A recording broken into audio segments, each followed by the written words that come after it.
tayo kay Kaloy.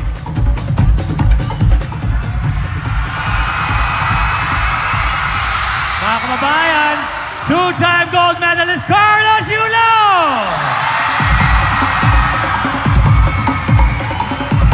Kaloy, I'm sure overwhelming lahat ng inyong nararanasan, mga experiences ninyo. Anong mensahe mo sa ngalan ng lahat ng mga atleta dito sa mga kababayan natin? Grabe po.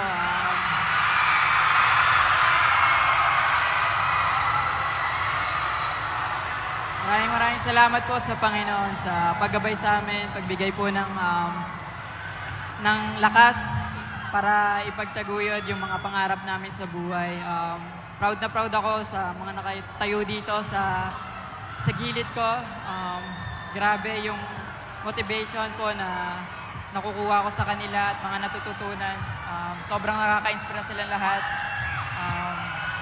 Mas gagalingan pa po namin sa mga susunod na competition at asahan nyo po na mas makakakuha po tayo ng mas maraming medal po.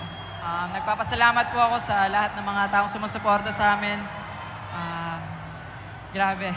Hindi ko na po alam anong masasabi ko pero maraming salamat po sa inyo lahat. God bless us all po. Carlos Yulo!